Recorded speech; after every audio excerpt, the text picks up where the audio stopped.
지난 한 주간 동안 세상에서 들려오는 소식을 간간히 들으면 별로 좋은 소식이 없으셨죠. 경제적인 어려움은 날이 갈수록 더하고 전쟁의 소문은 더 급박해지고 외국뿐만 아니라 우리나라에서도 여러 가지 위기의 그러한 사건들이 발생하면서 불안하고 또 두려운 그런 마음이 들 때가 더 많이 있었습니다.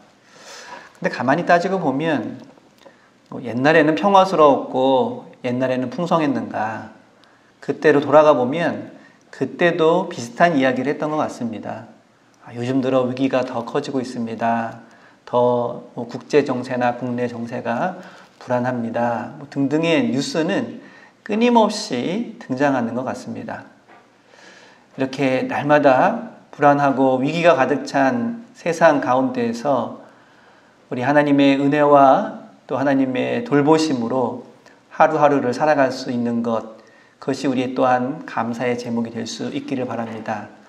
단순히 긍정적인 마음을 갖고 살아가자라고 하는 것이 아니라 어떠한 순간에도 하나님을 의지하고 어떤 상황 속에서도 하나님의 뜻이 어디에 계신가를 묻고 또 그 깨달음을 실천해 나가는 그러한 신앙인으로서의 삶을 살아가는 저와 여러분들이 되시기를 바랍니다.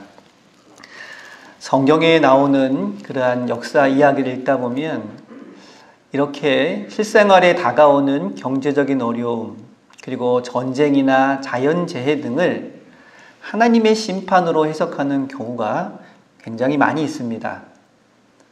물론 인간의 힘으로 막을 수 없는 재앙조차도 하나님의 심판으로 보는 것이 무리가 있다, 이렇게 보는 학자들도 있지만 대부분 인간들이 경험하는 재앙과 고통이 결국에는 인간의 잘못, 인간의 죄와 허물 때문에 비롯된 것이 많기 때문입니다. 특별히 소예언서에서 선지자들은 그들이 겪고 있는 고통과 또 절망과 아픔들이 단순히 우연히 발생하는 불행이 아니라 그들의 죄와 그들의 불법과 불의로 인해서 빚어진 그러한 당연한 결과라는 것을 백성들에게 깨우쳐 주면서 지금이라도 회개하고 지금이라도 하나님께 돌이킬 것을 목청 높여서 선포하기도 했습니다. 그 대표적인 예언자 중에 한 명이 아모스인데 오늘은 아모스 7장부터 9장까지 나오는 5가지 환상에 대한 말씀을 나누고자 합니다. 아모스서 후반에 7장부터 9장에 보시면 아모스가 하나님께서 보여주신 5가지 환상을 보게 됩니다.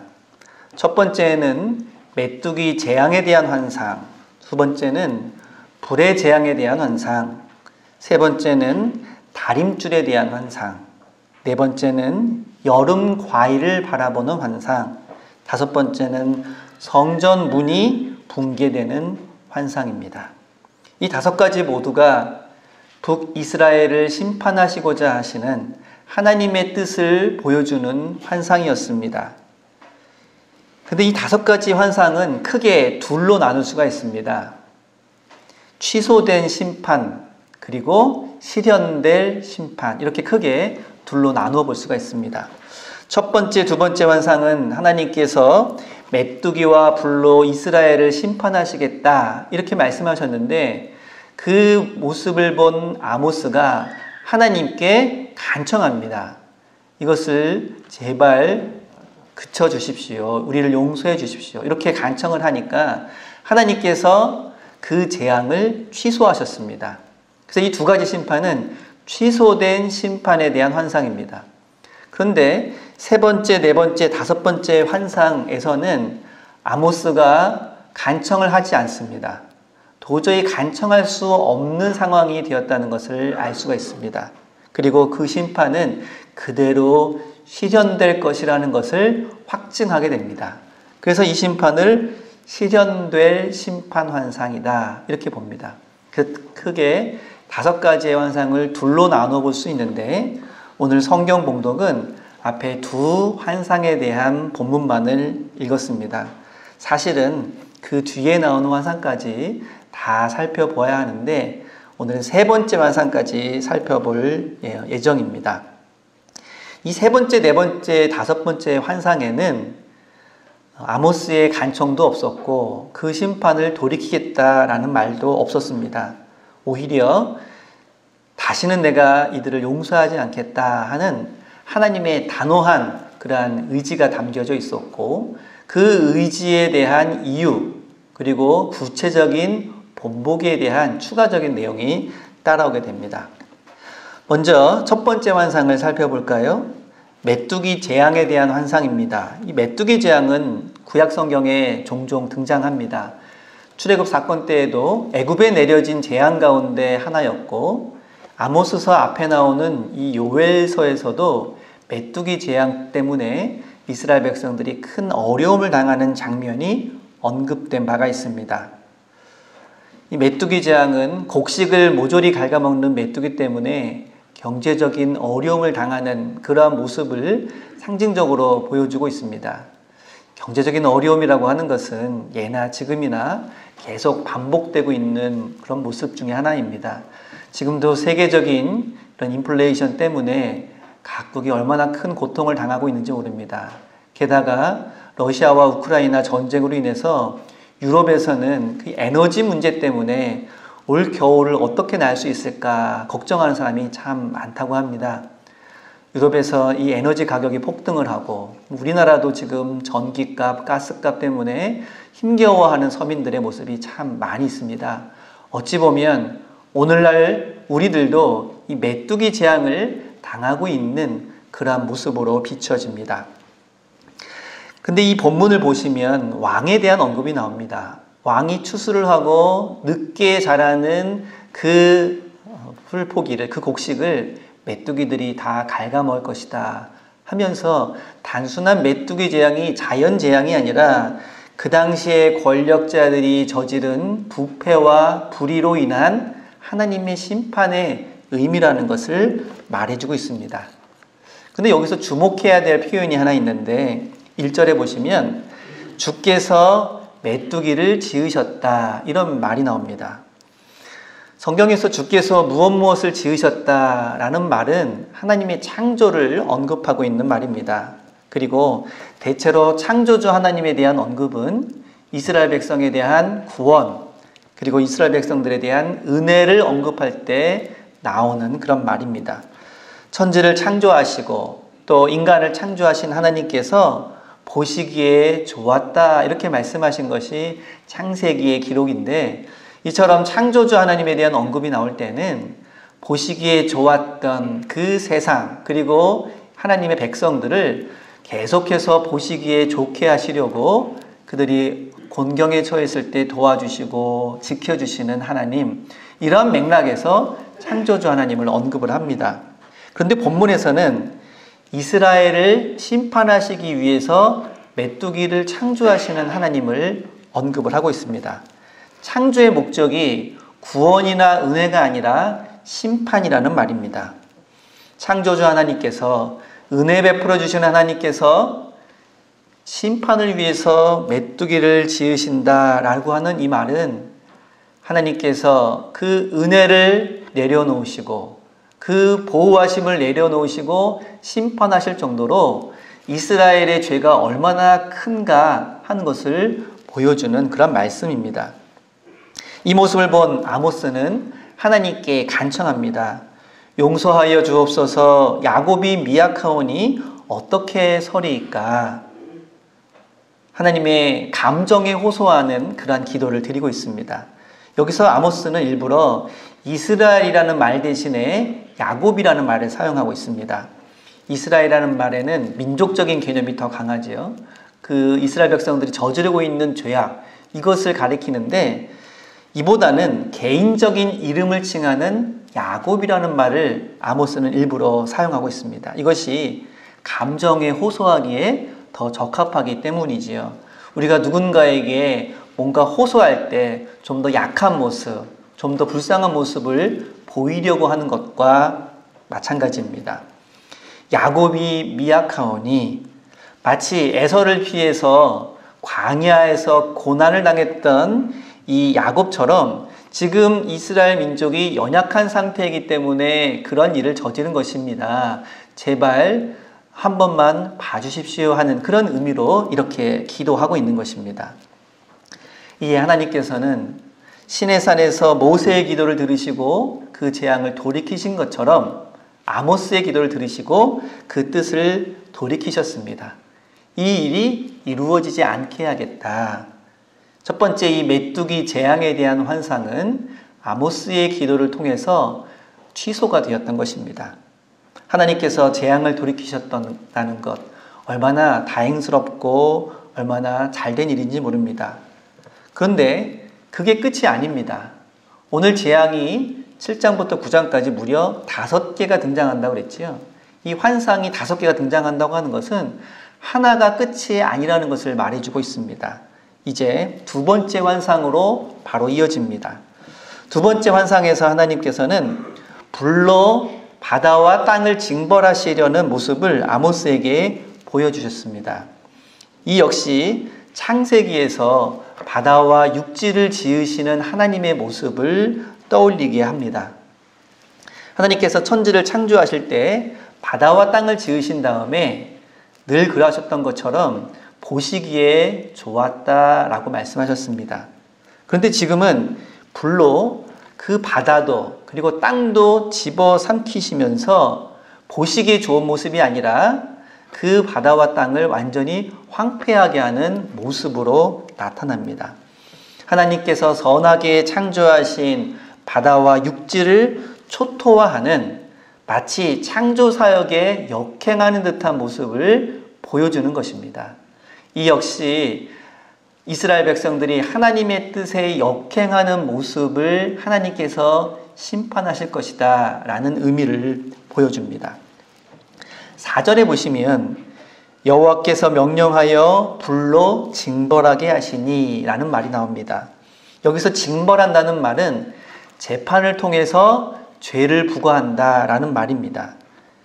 두 번째 환상인 이 불의 재앙이 마치 이스라엘의 죄에 대해서 하나님이 재판을 하시고 그에 대한 판결을 내리신 것 같은 모습으로 그려지고 있는 것입니다. 이 불로 인한 심판은 성경 곳곳에 등장하는데 이사야 66장 15절과 16절에서도 여호와께서 불과 칼로 모든 혈육에게 심판을 베푸신즉 이런 말이 나옵니다. 불을 내리신다는 것은 하나님의 재판이 임하였다라는 의미라는 것입니다. 한편 불로 큰 바다를 삼킨다라는 말이 나오는데 출애굽할 때의 모습이 연상되지 않습니까? 이스라엘 백성들이 출애굽할 때 그들의 앞을 가로막고 있는 홍해바다를 하나님께서 동풍으로 말리셔서 마른 땅이 되게 하셨습니다. 이때의 이 놀라운 모습들은 바다를 마르게 하신 하나님의 모습은 이스라엘 백성들을 구원해 주신다는 의미가 담겨져 있습니다. 그런데 아모스는 이 두 번째 환상에서 이스라엘을 심판하시기 위해 불로 바다를 말리시는 모습을 보여줍니다. 출애굽 사건 때에 바다가 마른 것은 이스라엘 백성에 대한 구원의 의미였는데 이제 아모스가 본 두 번째 환상에서 바다가 마른 것은 이스라엘에 대한 심판의 의미였던 것입니다. 그리고 이 불은 바다뿐만이 아니라 육지도 땅도 집어삼켰습니다. 여기에 나오는 이 육지라는 말, 이 땅이라는 말이 성경에 나오는 분깃이라는 말이기도 합니다. 그럼 분깃이라는 말 많이 들어보셨죠? 이스라엘 백성들에게 허락하신 하나님의 기업, 하나님의 분깃, 이것을 가리키는 말과 이 육지라는 말이 같은 말입니다. 그래서 지금 단순히 땅이 황폐화되는 의미를 넘어서서 하나님께서 이스라엘 백성들에게 그토록 언약하시고 또 이루어 주신 그 땅의 분깃을 무효화하셨다라는 말이기도 합니다. 하나님께서 아브라함을 통해서 땅에 대한 축복을 언약을 하셨습니다. 장차 내 후손들이 땅을 얻게 될 것이다. 그리고 그 이후에 이스라엘 백성들의 역사는 그 땅을 얻어가기 위한 그런 역사였습니다.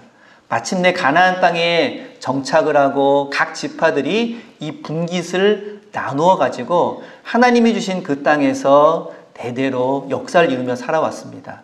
하지만 이제 하나님께서는 그 모든 것을 무효화하시겠다는 것입니다. 그들이 저지른 죄로 인해서 이 땅을 그 분깃을 불로 삼키게 하겠다. 너희들이 서 있을 땅이 없도록 하겠다라고 말씀하시면서 이스라엘 향한 하나님의 진노가 얼마나 큰지를 다시 한번 보여줍니다. 그러자 이번에도 아모스가 하나님께 간청합니다. 그러자 하나님께서 다시 그 뜻을 돌이키셔서 그 재앙이 취소되었습니다. 한 고비를 또 넘긴 것이죠. 앞에 첫 번째 재앙을 넘기고 두 번째 재앙마저도 넘겼으니 이제는 되었구나 하고 안심할 만한데 여기서 끝이 아니었습니다. 계속해서 세 번째, 네 번째, 다섯 번째 환상이 이어집니다. 두 번째 환상 이야기에서 특이한 점이 하나 있는데 앞에서는 아모스가 용서해 주십시오 라고 기도를 시작했는데 두 번째는 용서해 달라는 말을 하질 않습니다. 그저 이 재앙을 멈춰 주십시오 이렇게 기도합니다. 왜 그렇게 기도가 달라졌을까요? 아모스가 보기에도 하나님께 용서해 달라는 말이 나오지 않았던 것입니다. 다만 이 감당할 수 없는 재앙을 멈춰 달라고 하는 그러한 기도밖에는 나올 수 없는 상황, 도저히 돌이킬 수 없는 이스라엘의 죄를 아모스도 인정하고 있는 의미에서 이러한 기도를 할 수밖에 없었던 것입니다. 그리고 그 상태는 점점 심각해지고 있죠. 단순히 곡식을 메뚜기가 먹어버린 것뿐만이 아니라 바다가 마르고 땅이 황폐화되는 더 큰 재앙으로 이어지고 있는 것입니다. 이제 7절부터는 세 번째 재앙이 이어지는데 여기에서부터는 아모스의 간청이 나오질 않습니다. 더 이상 하나님께 용서해달라는 말도 그쳐달라는 말도 할 수 없는 지경에 이르게 된 것입니다. 자, 세 번째 환상에서는 하나님께서 성벽 옆에 다림줄을 내리고 있는 모습을 보게 됩니다. 다림줄이 무엇인지는 아시나요? 다림줄은 끈에다가 끝에 돌이나 금속 줄을 매달고 그것을 내려뜨려서 건축물이 수직으로 똑바로 서 있는지 혹은 삐뚤어져 있는지를 측량하는 그런 도구입니다. 만약 다림줄을 내려봤는데 그 다림줄은 끝에 이제 돌이 달려 있으니까 수직으로 땅으로 내려가겠죠. 그 다림줄에 비추어서 건물이 좀 삐뚤어져 있다면 그 건물은 무너질 위험이 있기 때문에 허물고 다시 지어야 합니다. 그래서 이 다림줄이라고 하는 것은 건물의 수직을 체크하는 그런 도구인데 하나님께서 들고 계신 그 다림줄은 이스라엘 백성들이 하나님의 말씀, 하나님을 믿는 그 믿음에 온전히 서 있는가 아니면 그 말씀을 거역하고 삐뚤어진 왜곡된 삶을 살아가고 있는지를 보여주는 그러한 다림줄이었습니다. 그런데 하나님께서 지금 들고 계신 그 다림줄에 비추어 보니 이스라엘 백성을 상징하는 그 건물이 왜곡되고 비뚤어져 있었던 것입니다. 그 모습을 하나님께서 보여주면서 아모스에게 묻습니다. 무엇을 보고 있느냐? 네, 다림줄을 보고 있습니다. 굉장히 간단한 대답을 합니다. 왜냐하면 아모스가 보기에도 이 다림줄에 비추어 이스라엘이라고 하는 건축물이 너무나도 삐뚤어져 있는 것입니다. 할 말을 잃어버린 것입니다. 지금 이 간단한 대화 속에는 여러 가지 의미가 담겨져 있습니다. 그러면 어떻게 하는 것이 맞다고 생각하느냐? 아모스가 보기에도 더 이상 이 위에다가 건물을 쌓았다가는 큰일이 일어날 것이기 때문에 당장 허물고 다시 쌓아야 되겠죠. 지금 하나님과 아모스의 대화 사이에는 이러한 내용이 생략이 되어 있습니다. 아모스는 아무 말도 하지 못합니다. 누가 봐도 더 이상 건물을 쌓아서는 안 됩니다. 아깝지만 허물어 버리고 새롭게 이 다림줄을 기준으로 해서 똑바로 건물을 쌓아야만 합니다. 그래서 그저 다림줄만 멍하게 바라보고 있는 아모스에게 하나님께서 9절에 이렇게 말씀하십니다. 이삭의 산당들이 황폐되며 이스라엘의 성소들이 파괴될 것이라. 내가 일어나 칼로 여로보암의 집을 치리라. 여기에 세 가지 건축물이 나옵니다. 산당, 성소, 그리고 여로보암의 집. 이 모든 건축물들이 하나님께서 내리신 다림줄에 비추어 보니 너무나도 삐뚤어지고 왜곡되어 있다고 하는 것입니다. 내가 보고 있는 것처럼 이 건물들이 다 이렇게 삐뚤어져 있다. 내가 이 산당들을 황폐하게 하고 이스라엘 성소들을 파괴하고 여로보암의 집을 무너뜨릴 것이다. 자, 여기에 대해서 아모스는 아무 말도 할 수가 없었습니다. 왜냐하면 다림줄이라고 하는 기준을 보았기 때문에 그렇게 하지 말아달라고 간청할 수 없었기 때문입니다. 여기 나란히 언급되고 있는 이 산당과 성소 그리고 여로보암의 집은 당시 북이스라엘의 비뚤어진 정치와 종교의 유착 관계를 보여주는 상징입니다. 북왕국 이스라엘의 초대 왕이었던 여로보암 1세는 정치와 종교를 결탁하는 그런 일들을 벌였습니다. 왕이 마음대로 제사장을 세우고 권력 유지를 위해서 그 종교를 이용했던 것입니다. 자격도 없고 신앙도 없이 세워진 이 제사장들은 자기를 세워준 왕을 위해서 충성을 다하는 것이 제 본분이었습니다. 이 왕이 얼마나 하나님의 뜻을 잘 섬기고 하나님의 말씀에 순종하는가, 이것이 관심이 아니라 왕의 입맛에 맞는 종교의 역할은 무엇인가, 이것을 연구하는 것이 베델의 제사장, 왕이 세운 제사장이 할 일이었던 것입니다. 이것을 잘 보여주는 예가 세 번째 환상 다음에 추가적으로 언급합니다. 전에도 말씀드렸던 아마샤와 아모스의 논쟁입니다. 10절부터 17절에 보니까 베델에 아마샤라고 하는 한 제사장이 있었습니다. 원래 제사장은 하나님께 제사드리는 일을 하면서 백성들에게 하나님의 뜻을 알려주는 역할을 해야 합니다. 그리고 이 베델이라는 것도 원래 야곱이 하나님을 만난 곳에 세워진 그 돌베개로 인해서 시작된 곳, 그래서 이스라엘 백성들에게는 굉장히 중요한 성소 중에 하나였습니다.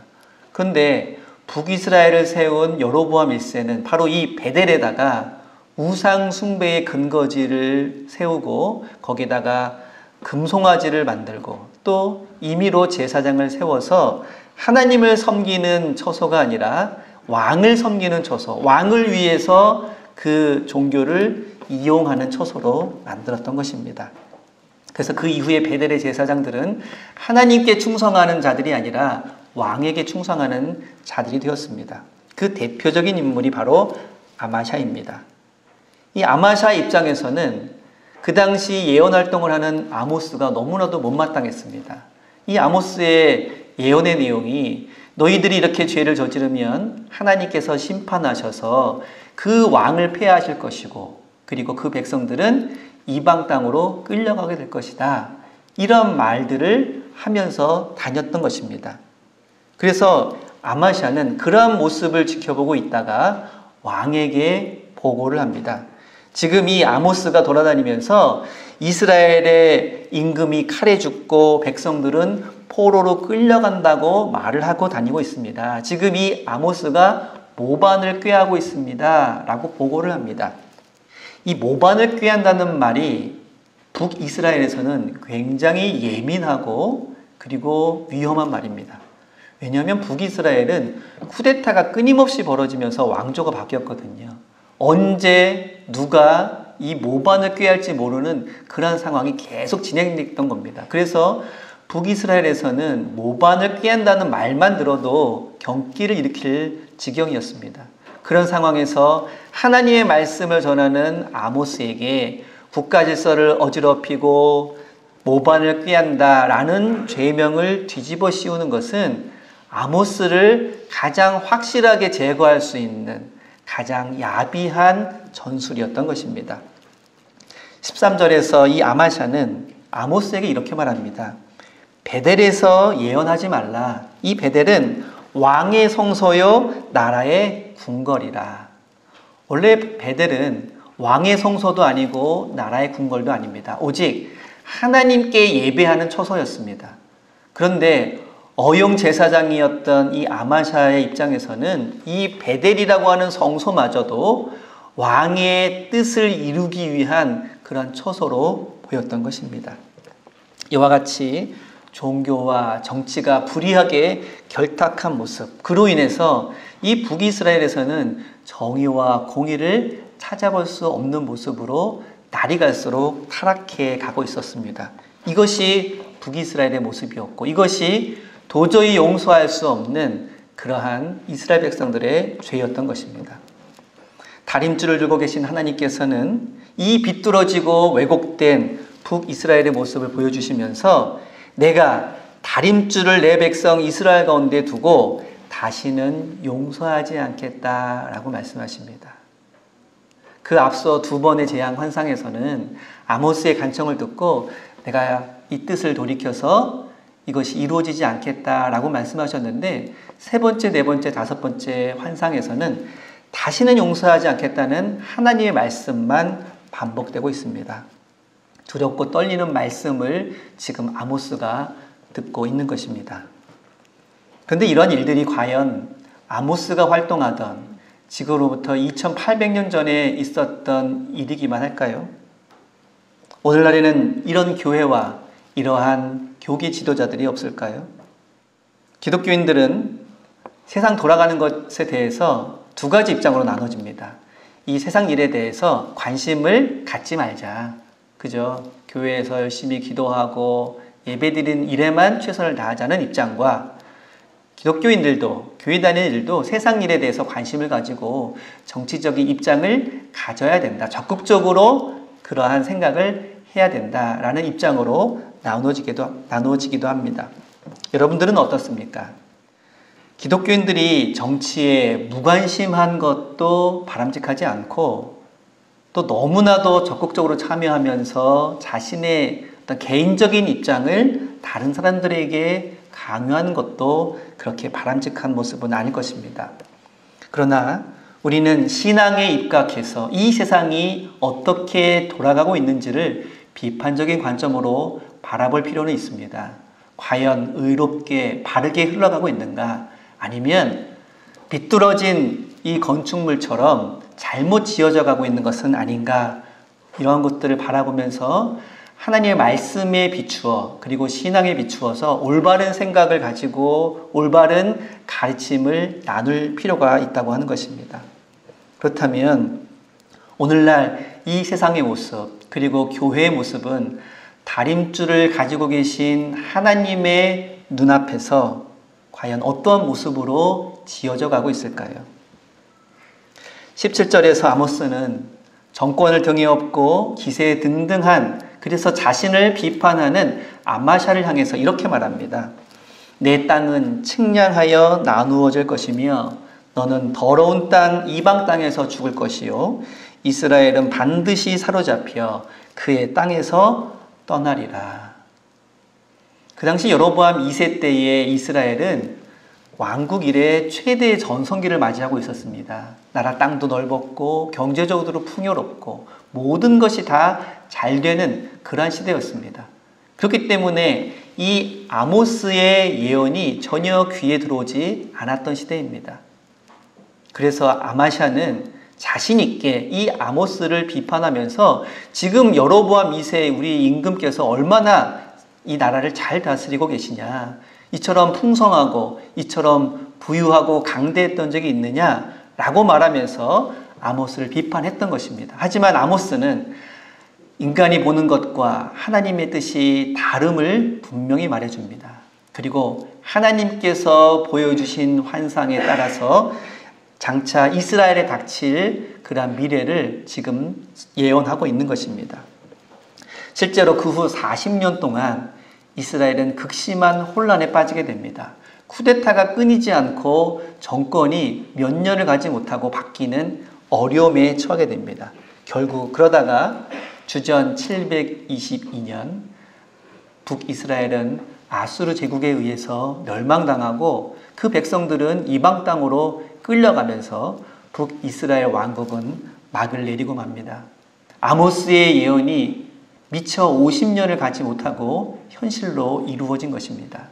그 당시에 풍요로움에 취해서 기세등등했던 이러한 거짓 예언자, 그리고 그 당시에 지도자들의 그 풍요로움이 한 세대를 채 이어가지 못했던 것입니다. 하나님의 말씀은 이토록 무거운 그러한 경고의 말씀으로 다가오고 있음을 아모스 예언서는 우리에게 보여주고 있습니다. 그리고 이 말씀은 오늘날 기로에 서 있는 한국 교회와 그리고 이 시대에 대해서 우리에게 무거운 마음으로 그 말씀에 귀를 기울일 것을 요청하고 있습니다. 더 늦기 전에, 세 번째 환상을 보기 전에, 그리고 하나님께 간청할 수 있는 기회가 있을 때 회개하고 돌이켜서 새로운 길로 나갈 것을 오늘 우리에게 전해주고 있는 것입니다. 이 말씀을 듣는 저와 여러분들도 교회와 교단을 위해 그리고 이 나라와 이 민족을 위해 함께 기도해 주시기를 바랍니다. 겸손하고 진심을 다한 기도 그리고 철저한 회개만이 오늘 우리가 겪고 있는 어쩌면 어쩔 수 없는 자연재앙처럼 보이는 이 모든 일들 가운데에도 인간의 불의와 불법으로 인해서 진행되고 있는 그 일에 대해서 철저한 회개와 바로잡는 그 일에 우리가 기도로 동참할 때 이 혼란스럽고 어두움에 빠져있는 이 시대를 헤쳐나갈 새로운 소망, 새로운 길이 보여질 수 있을 것입니다. 함께 한마음으로 기도하며 새로운 소망을 향해 나아가는 저와 여러분 되시기를 기도합니다. 기도하겠습니다.